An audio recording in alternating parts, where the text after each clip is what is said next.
And we continue at 2:05 in the afternoon on the John Phillips Show. Mr. Randy Wang is in Culver City. John, because nothing good happens late at night, San Francisco Supervisor Matt Dorsey is looking to expand the curfew in the Tenderloin to Soma. Well, there's just going to be a curfew all over that town. Seriously, once you're over 40, who stays up past midnight? What is that? Nothing good happens after 10 p.m. It used to be, I'd say 5 years ago, nothing good happens after 2 a.m. Then it's midnight. Now nothing good happens after 8. You know, I started working in morning radio when I was an undergraduate in college. I was the early morning weekend news writer over at KNX. And my shift started at 3 a.m. on Saturdays and 4 a.m. on Sundays. And then I've worked on morning radio programs throughout my career at various points in time and morning television as well. And when you're younger, it's really hard to go to bed early because you want to watch the ball games. You want to see what happens to the Angels. You want to see what happens to the Lakers. You're watching Monday Night Football and you don't want to go to bed before it's over. You're not tired. You don't want to force yourself to go to bed when it's still light outside, as you have to during the summer. And now I literally have to fight myself every single night to stay up to 8 o'clock before I allow myself to get into bed. If I let myself, and I'm not exaggerating here, I would be going to bed at 6 or 7 o'clock every night. And just hearing those words come out of my mouth, I realize how pathetic that sounds. So are you the youngest person at the restaurant getting the early bird special? Hey, we get off work at 3 o'clock. I can't tell you the number of times I've eaten dinner at 4. Probably more often than not, I eat dinner at the 4 or 5 o'clock hour. What are you going to do? 800-222-5222 is the telephone number, 1-800-222-5222. Here with an update on the California governor's race, Mr. Randy Wang. A whole bunch more people have decided they're running for governor, and one guy said, screw it. You've got Eric Swalwell in, Stephen Klubeck out, and Tom Steyer in for some reason. For an update on who exactly is running for governor, here is KPIX in the Bay. California governor's race is heating up. In less than a week, one candidate is out. 2 former presidential candidates are in. Oh, that's right. Both of them ran for president. They didn't last long, though. There hasn't been a new poll since billionaire Tom Steyer and Congressman Eric Swalwell entered the race. Both men are making affordability a key part of their message. Our Kara St. Cyr takes a look at their strategies. In a race crowded with Democrats, one thing is clear. Affordability and opposition to President Trump are emerging as the issues dominating the Golden State's gubernatorial election. Good morning, happy. One of them affects Californians. One of them is posturing. You know what's interesting about this is Eric Swalwell is convinced that because he's a regular on MSNBC, that everyone in California knows him. I'm not convinced anyone knows who the hell he is. Even the people in Dublin don't know who he is. Good morning, happy Thanksgiving. East Bay Congressman Eric Swalwell, the latest candidate to throw his hat in the ring, made both issues the center of his campaign. Well, and you've mentioned this before. California is such a massive state. When you're a member of Congress, even a longtime member of Congress, there are 50 other districts that have no idea who you are. No, you represent less than 2% of the total population of the state. East Bay Congressman Eric Swalwell, the latest candidate to throw his hat in the ring, made both issues the center of his campaign at an event in Hayward, saying Californians are scared and prices are high. The way I see it is the next governor of California has 2 jobs. One, to keep Donald Trump out of our homes. Oh, boy. This is what they're all doing. Out of our streets and out of our lives. And 2, whenever the next governor is inaugurated, the Trump presidency will already be almost over. So what else you got? He is never going to have his name on another ballot, yet they're acting as if he's going to be there for decades. To bring a new California that brings down cost. Swalwell. Yeah, but how? Everything that he is suggesting that we do will make it more expensive in California. Swalwell discussed lowering the cost of food and healthcare, as well as bringing down housing and energy prices. Yeah, but how? Yeah. Usually, if you have a plan, you say, my plan is X, Y, and Z. What are you going to do? If you want to bring down the cost of living in California, let's just take one slice of the pie and examine it. What are you going to do about insurance? Because insurance rates, particularly when you're dealing with homeowners insurance, are only going one way, and that is up. No one currently in power has any idea what to do about that. What is your plan to deal with the insurance crisis here? Right now, California calls itself proudly the fourth largest economy in the world. But what does that mean if you can't afford to live here? While Swalwell was taking his message to a neighborhood, a similar theme will be playing out on the airwaves. The richest people in America think that they earned everything themselves. His opponent, billionaire Tom Steyer. That's the ad where Steyer cusses. I think he sounds like Super Dave Osborne, and everyone else seems to think he sounds like Gavin Newsom. His opponent, billionaire Tom Steyer, released a new ad focusing on building housing. By the way, this will tell you all the people that got into this race a year ago, nobody even remembers who they are. No, because they've been looked over how many times for other candidates who jump in or get out of the race. Betty Yee, Tony Thurmond, what are you still doing here? It's over. Good question. Go home. His opponent, billionaire Tom Steyer, released a new ad focusing on building housing. They deserve to be able to afford to live in a decent house. I will launch the largest drive to build homes that you can afford. Isn't that what Gavin ran on the first time? He did, and he was just as disingenuous as this guy. In the history of California. Affordability is a goal. It's not a actual policy. Nolan Higdon, a political and media analyst at UC Santa Cruz and Cal State East Bay, says the candidates will need to offer concrete solutions to stand out from the pack. We got the political analyst from the party school. You know, they don't even do grades at UC Santa Cruz. All the classes are just pass-fail. Well, you knew who their most famous graduate is. No, thank you. How could we forget? What do you think she was like on sorority rush nights? Oh, dancing on top of the table, whipping her bra around her head, singing out loud, Moni Moni. Affordability is a goal. It's not a actual policy. Nolan Higdon, a political and media analyst at UC Santa Cruz and Cal State East Bay, says the candidates will need to offer concrete solutions to stand out from the pack. What is going to differentiate the various candidates from each other is who has the more convincing or popular policies aimed at achieving affordability as compared to the other candidates. Right now, we've got 20 people who all say it's too expensive to live here. So what are you going to do about it? No, here's the issue. The issue is their policies made it expensive to live here. So if you want to lower the cost of living here, you can do that. You just have to take certain steps that then will get you in trouble with their base. If you were to say, okay, we're going to get rid of CEQA because CEQA stands in the way for building, then the environmentalists would tear you up. If you say, okay, we're going to get rid of the Coastal Commission because they stand in the way of building homes, then all the rich lefties on the coast are going to rip your face off. If you say, okay, one of the largest drivers of the cost of living in California is the cost of oil. It is so much more expensive to fill your car up in California than it is in Nevada or Arizona. So we are going to get rid of the summer blend, or we are going to eliminate the tax on gasoline, or fill in the blank to make sure that the cost of gasoline is lower. They will tear your face off. And this is the issue here. Their policies are the problem.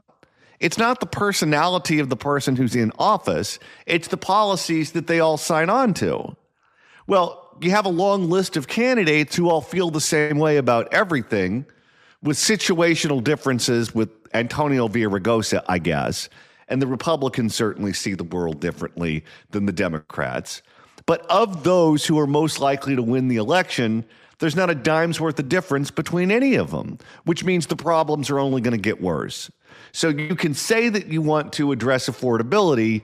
If you don't deviate philosophically from what we've been doing, you're not going to do anything to drive that cost down.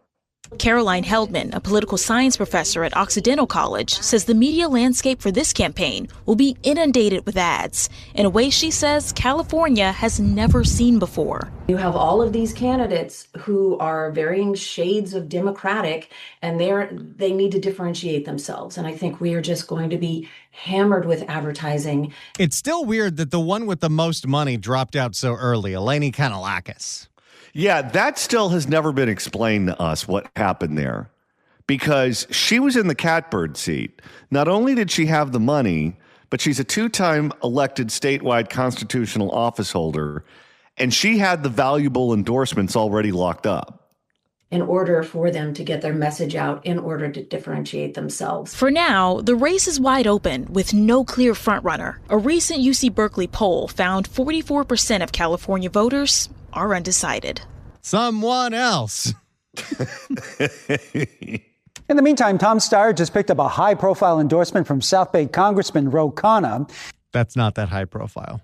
That means he's running for president and he wants his money. And this is a look at the 11 candidates running for California's top job. Swalwell's entry into the race prompted billionaire Stephen Klubeck to drop out and endorse him earlier this week. And most people, when they heard that news, asked, who's Stephen Klubeck? And he was running for governor? Shocking to most. All right, so that's the latest in the race for governor. And of course, we can't do an update on the race for governor without checking in with our girl. Please. Katie Porter has been very quiet since the whole get out of my bleeping shot scandal and the disastrous interview with Julie Watts of CBS News in Sacramento. But Katie Porter over the weekend put out a video on her YouTube that I am a subscriber of that I found kind of strange, because it's Katie Porter sitting in a chair interviewing union auto workers about how expensive it is to live in California without offering any solutions on how to challenge that issue. Was there any violence involved in these interviews? Don't think so. What are the hardest things for you to afford? Groceries and utilities, really. Half my paycheck would just go towards that. Our electric bill, or just one trip to the supermarket. Do we really need the music under this? You can barely understand what the guy's saying. The music's so loud. Rent is so much higher. You feel like more of your paycheck is going to rent. Oh, Boy, she's a great interviewer. Well, she's a better interviewer than she is someone being interviewed. rent is so much higher. You feel like more of your paycheck is going to rent. Oh, yes, 100%. It's like at least 2.5, 3 paychecks is going to rent. Wow, so 50, 60%. And what does that mean? That She's just literally saying what she already said back to her. She has to come across as a nice person after her latest debacle. So if she just repeats what they say to her, it's less likely that she's going to hit him.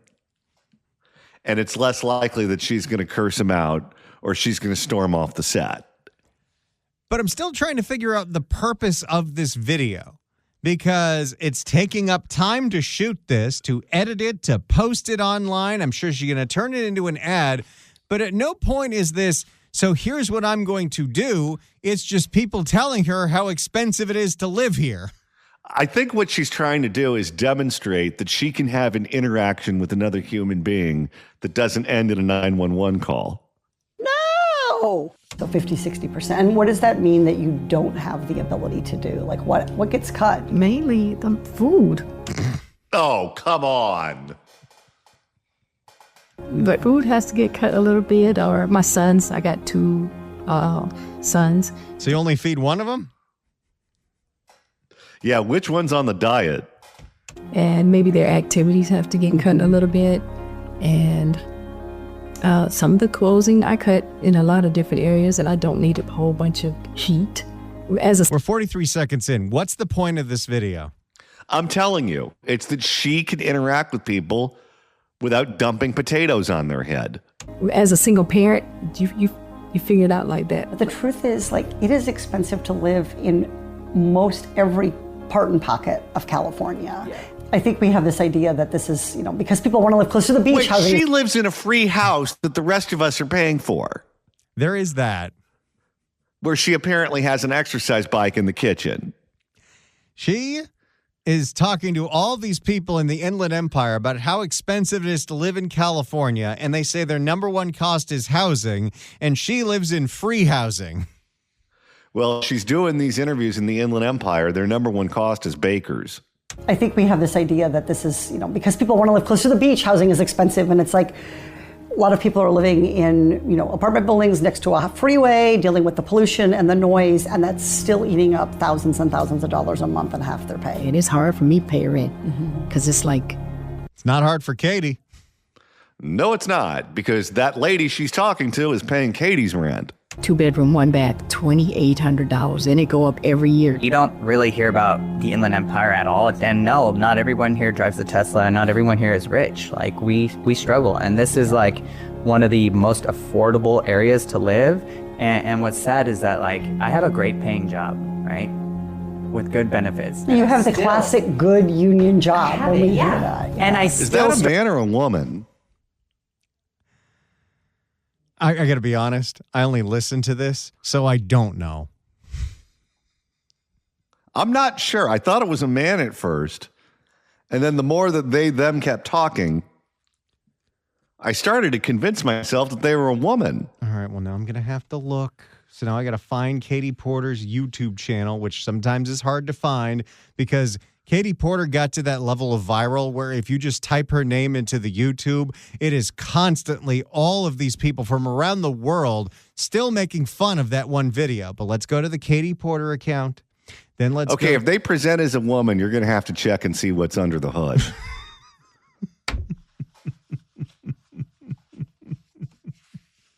Katie Porter talks affordability with UA workers. It's a YouTube short. So now I go to 1:30. That was a dude. Okay. Does he present as a dude? Yes. Okay. He's even got a beard and specs. All right. Now we know. It's Santa Claus. And this is like one of the most affordable areas to live. And what's sad is that, like, I have a great paying job, right? With good benefits. You have the classic good union job when we hear that. And I still struggle to make ends meet, and my rent is still my largest expense. Vote for Katie Porter because she listened to you talk about how expensive it is to live here. Do you think they sped him up? You think that he didn't have enough energy, so they gave him a little pep in the editing booth? And I still struggle to make ends meet, and my rent is still my largest expense. Yes, it sounds like Alvin and the Chipmunks. I first heard this video 8 hours ago. I'm still trying to figure out what the point is. How the mighty have fallen. You know, she was leading all the polls not too long ago. Yeah. Then that video came out. We had a small part to do with that. So it's on us. Where'd she film this? In a Stater Brothers? Some union hall in Riverside. I see. 800-222-5222 is the telephone number. If you'd like to email the show, you can do so at johnnydon'tlikeshow@gmail.com. That's johnnydon'tlikeshow@gmail.com. And Randy, with the end of the show quickly approaching, if you want to continue listening to us after we sign off at 3, that's easy to do. You know, it's very nice that you consider all other radio shows to be garbage and you only want to listen to this one. I appreciate that. So listen to as much of it as you want by searching for The John Phillips Show wherever you get your podcasts, whether it's the Apple Podcasts app, iHeart, Spotify. Search for The John Phillips Show. Hit subscribe. You can download all the episodes. You could do a Google on the YouTube. Do a Google on YouTube. You can get the free KABC app, the free KSFO app, get the free KMJ Now app. You got room on your phone? Download all 3 apps. We'll call you a super fan. I don't care. Download whatever you want. 800-222-5222 is the telephone number. 1-800-222-5222. All right, Randy, let's start out with what could possibly be the biggest genius in the state of California. In Fresno, a couple wanted to keep warm, and they did it in probably the worst way you could imagine. They fired up the barbecue indoors.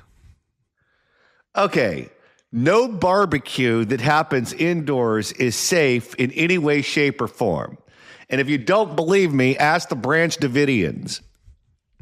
For more on what happened, here's ABC 30 in the Central Valley. Staying warm as mild days move into chilly nights, many people are turning to alternative methods of heat, and now Fresno firefighters are alerting the public about the dangers you will not see. And thanks. But this is something that we saw in Texas when they had that deep freeze and it was 50 below and Ted Cruz flew to Cancun. People were trying to keep their houses warm with their ovens. Don't do that.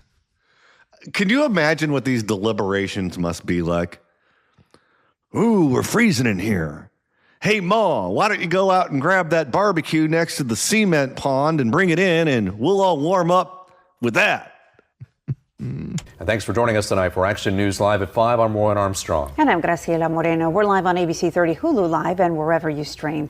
Valley fog has triggered yet another AccuWeather alert this evening. Chief Meteorologist Kevin Musso is tracking the conditions and what it means for your holiday travel plans. The fog is also creating chilly valley temperatures, and people are looking for ways to keep warm. We have team coverage on the AccuWeather alert, with CHP also monitoring the roads during the height of the Thanksgiving travel rush. Let's start now with Action News reporter Gabe Ferris. He's live in downtown Fresno with a public safety warning amid these cooling temperatures. Gabe? We know PG&E is incredibly expensive. That being said, don't fire up the barbecue. Or how about this? Don't do anything that's going to make your house go kaboom. Warren and Grace, as the sun sets, it is getting colder and earlier, and as many folks now turn to different methods to heat their homes, firefighters here are warning the public about what not to do. You know, you could also do? Put on a second pair of socks. Yeah, just grab another blanket. Tonight, a Fresno couple is recovering after an overnight attempt to stay warm left them hospitalized with high carbon monoxide levels. It was identified that they're actually using a barbecue inside as a method of heat. Josh Sellers at Fresno Fire confirms it was charcoal in a Weber-style barbecue used inside a room. Wait, it wasn't even propane? They're using charcoal briquettes indoors in a garage? Okay, I've got the Chat GPT all fired up. You ready for this? Uh-huh. Does carbon monoxide poisoning sterilize you? Okay. It's thinking. Short answer, no. Carbon monoxide poisoning does not sterilize you. Carbon monoxide poisoning can be extremely dangerous and even fatal, but it is not known to cause infertility or permanent damage to the reproductive organs in either men or women. Around midnight, the woman reported feeling ill and went to the hospital. Staff there notified Fresno Fire, which responded and found the man asleep with that barbecue still on. Gas-powered equipment. What kind of dream do you think he had? A real fuzzy one, I'll tell you that. Gas-powered equipment inside your home. They can produce carbon monoxide. It's colorless, tasteless, odorless. It's also not the best way to stay warm. No, it's not. Residents at the home in central Fresno. There's a reason that people have fireplaces. Residents at the home in central Fresno tell us the couple lived in their detached garage. Oh, okay, that's what's going on here. We got an ADU situation. Okay, it's all making sense. See, typically, while some may poo-poo all the regulation in the state of California, typically when you lease a dwelling to somebody, it's supposed to have a few things, including heat. If it is just a detached garage, some people are going to be dumb enough to put a barbecue in there. Maybe what they could do to warm up is just bring the car in and just leave the car on all night. The woman, described as in her 60s, and the man, who officials say is elderly, used the barbecue to stay warm as temperatures dropped. Sometimes utility bills are too expensive for them to be able to afford. Sometimes their heating equipment is. By the way, and we have heard stories of people who are freezing and bundling up because they don't want to pay that PG&E bill. But this goes one step too far. In fact, I have a drop. We're old, we're cold. Well, it sounds like the old man's robbing the cradle. If she's in her 60s and he's significantly older than her. Sometimes utility bills are too expensive for them to be able to afford. Sometimes their heating equipment is damaged and it's just not operational, so they search for other means. And tonight, as cooler weather moves in, many are turning to space heaters. Some have ceramic backing, which will heat a room, a large space better. Chad at Fresno Ag showing us. I had a situation once where when we lived in Burbank and we were renting a home from probably the cheapest landlord of all time, which when the home doesn't have problems, doesn't really matter. But when it's a home built in the 30s in Burbank and the heat dies in the middle of winter and it is cold, for a 4-bedroom house, he bought from Walmart these 3 tiny little crappy do-nothing space heaters that did nothing. I didn't know that you rented from Donald Sterling.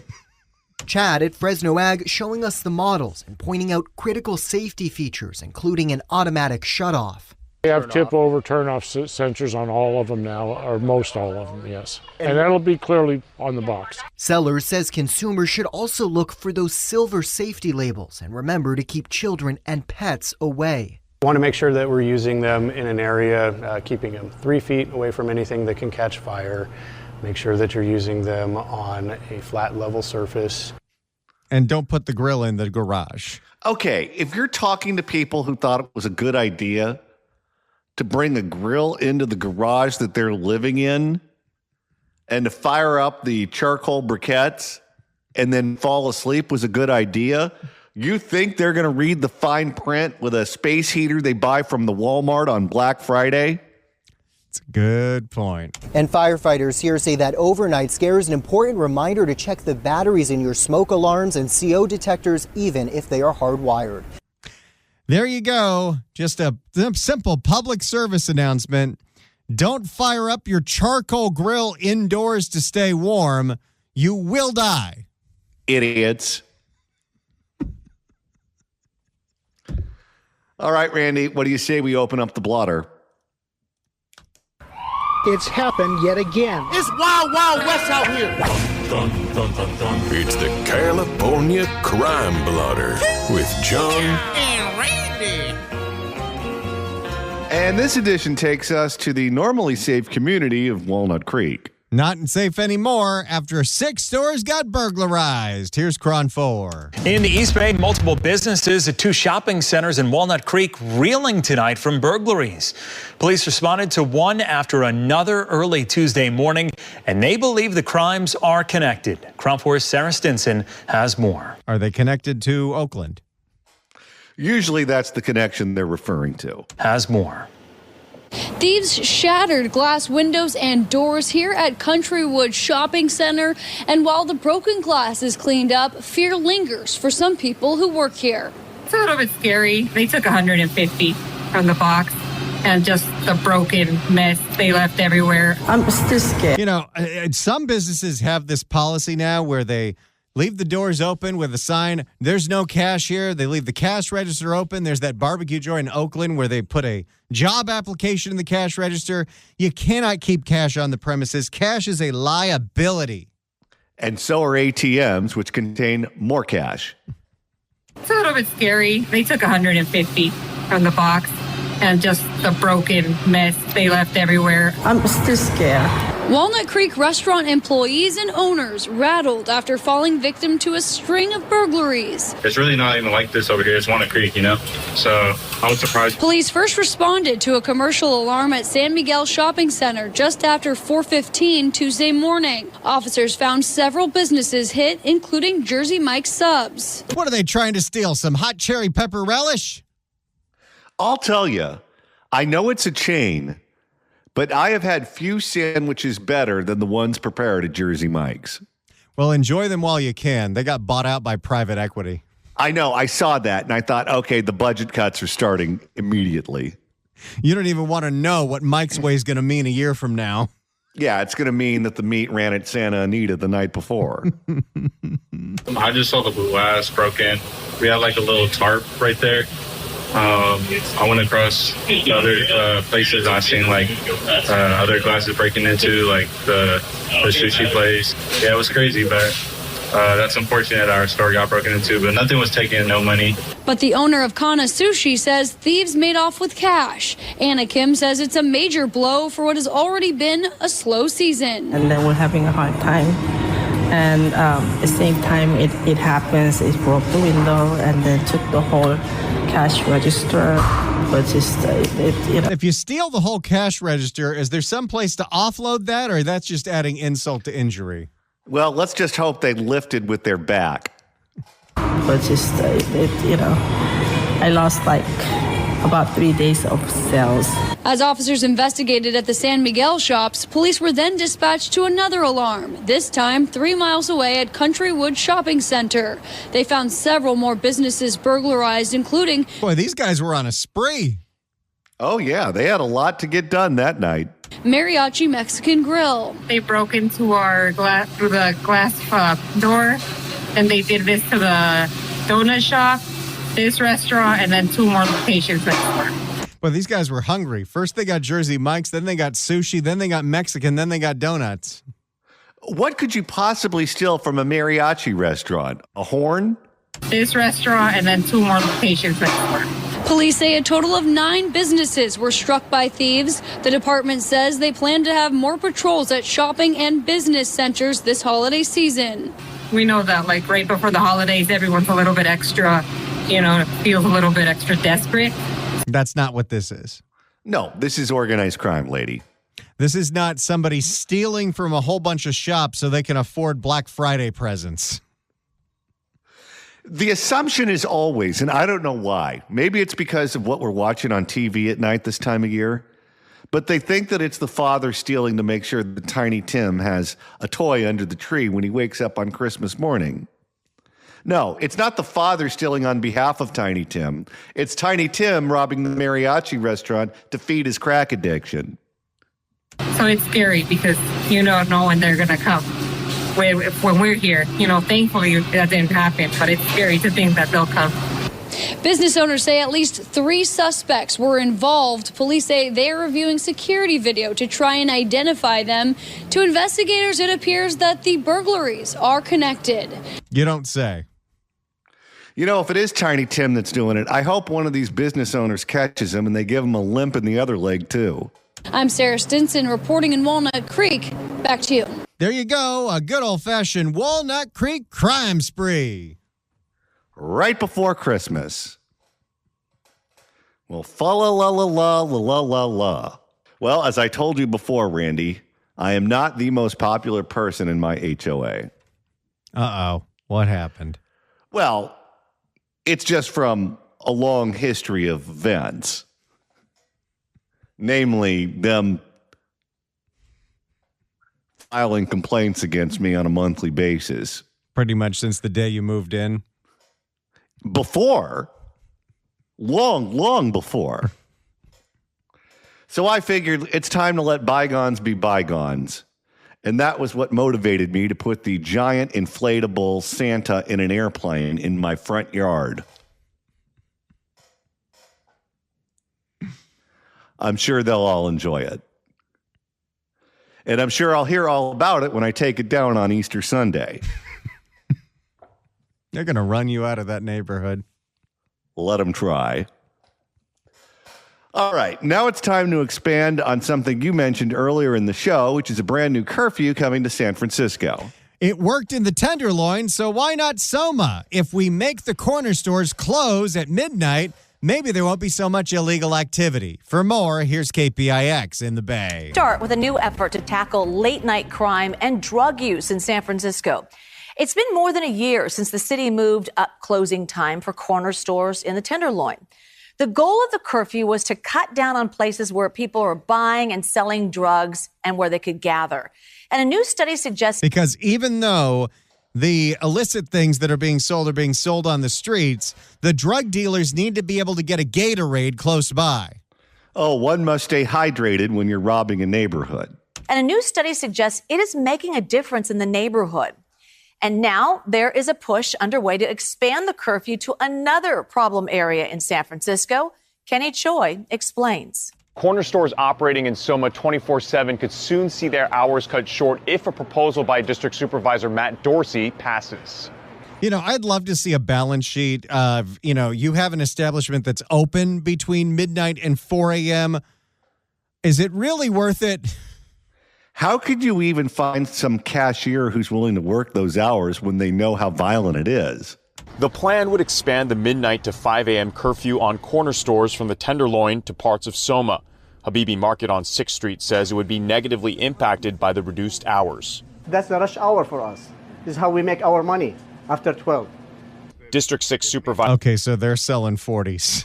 Well, he sounds really hot under the collar over this. If you're wondering who still sells Old English 800, it's this guy. District 6 Supervisor Matt Dorsey is proposing an 18-month pilot program. Do you know it's actually a statistical fact that nobody has ever bought a six-pack of Mickey's Big Mouth before midnight? And they called the place the Habib store?